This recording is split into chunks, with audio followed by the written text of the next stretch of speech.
everybody, welcome back. My name is Abby, I'm with Fitness is Medicine. Today we're going to do another great workout we're going to do in your home. Minimal equipment, working your whole body with resistance training. Okay, what we're going to need today is a band or a tube that's set up about chest or hip height, one that's set up higher. You can, can't quite see that I have them in the door over there. And I think that's it. And a chair, if you've got one handy. A kitchen chair works great for all of these exercises that we'll need a chair for.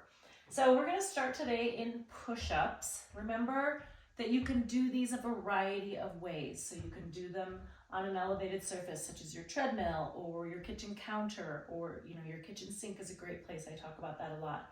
Or you can level it down and do it off your exercise bench. If you're ready to be on the floor, important things to think about are having your hands directly beneath your shoulders. It's much harder trying to, if they're out there, and that's a common thing that people will do.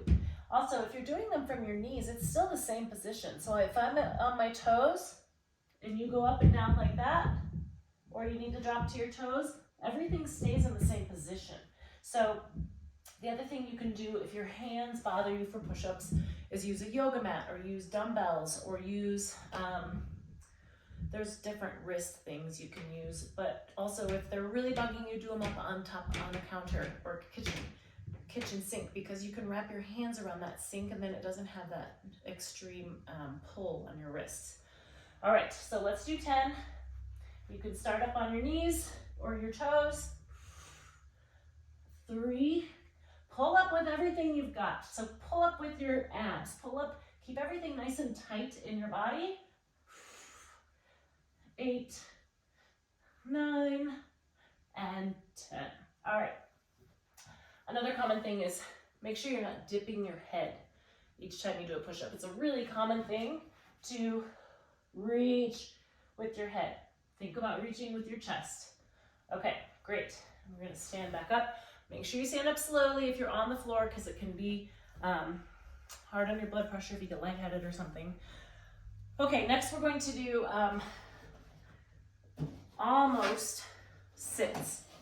So we're going to do some squat pulses, but using the chair so that you have that confidence that if you can't quite do the pulse, that chair will be there to catch you. So what I'll demonstrate first. You're going to sit back where your thighs just touch the chair, and we're going to pulse just like that. So using the chair as a tool to help keep you in really good form, because sometimes if you don't have something there and you're trying to do squat pulses, see how my knees are going forward?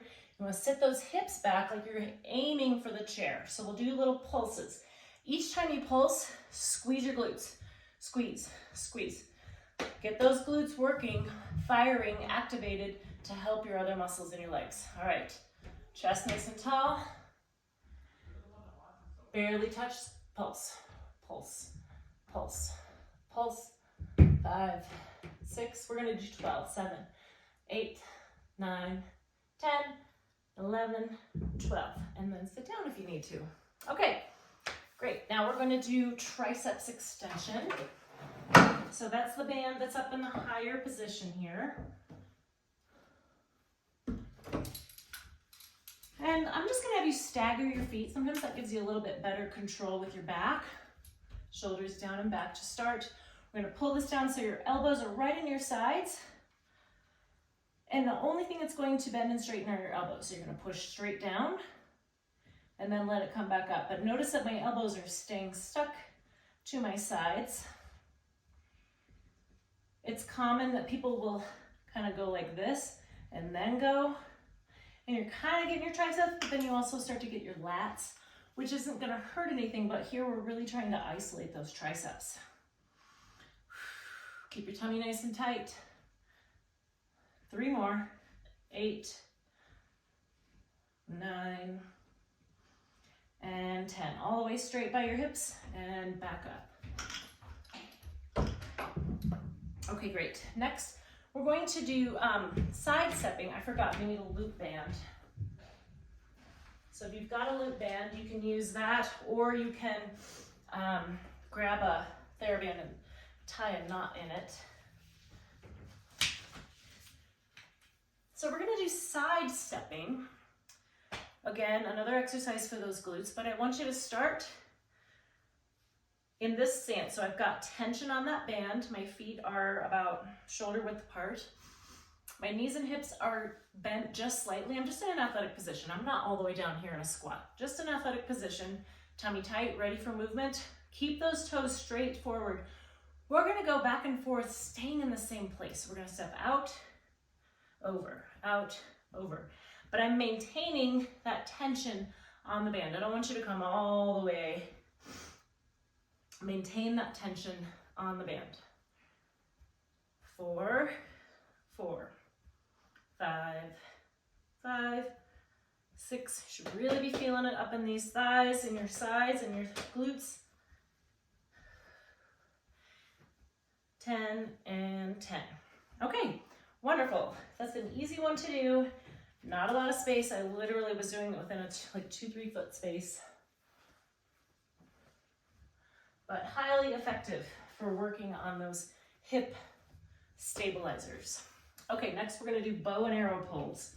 So back over to our tube or bands here. I've got this about chest height or hip height, actually, by the time it kind of slid down the door just a little bit. Shoulders down and back. We're gonna pull back. I'm gonna raise that up just a little because it gets a little lower in the door jamb. We're gonna pull back like you're gonna pull and shoot a bow. And then we're gonna alternate and go to the other side. So make sure you're pulling straight back. You're thinking about driving your elbow towards the opposite side of the room. Squeezing that shoulder blade back. Breathe, big step back. That other arm stays straight, so you're not pulling the band. The band is gonna stay in the same place. So this arm is holding that band so that you have that great resistance to pull against. 6, keep your tummy nice and tight. 7, keep your shoulders down away from your ears. 9, 10, and 10. All right, great. Okay, the last thing we're going to do is a single leg stance, raising your opposite arm. So it's gonna take a little bit of thought and coordination here, but what I'm gonna have you do is stand on one foot, if you can. If you can't, do a tandem or a staggered stance. We're gonna stand on one foot, take your opposite arm up. You're gonna move your knee out to the side, back, and down. And then we're gonna switch. Out to the side, back to middle, and down. So that was 1. So that's just changing your center of gravity just a little bit, moving that out to the side.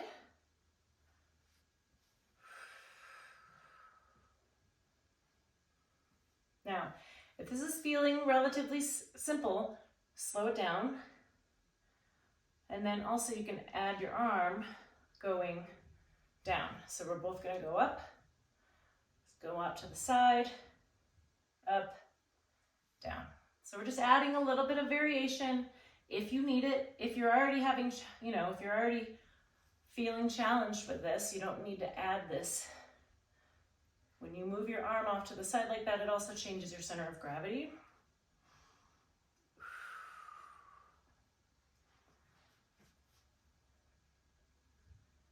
Down, up. You could also do this standing on a balance pad if you have one. Probably not so much a balance disc. That might be a little bit extra, too challenging. Whoops.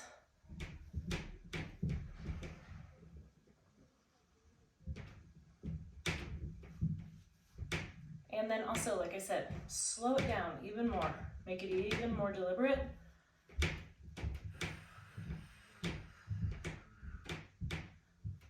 One more each side.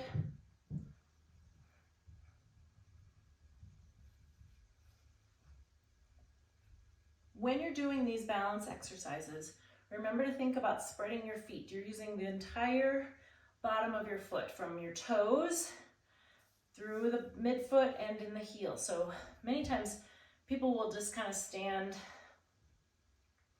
you know how you may stand. Maybe you put your weight on the outsides of your feet. Maybe you put the weight on your insides of your feet.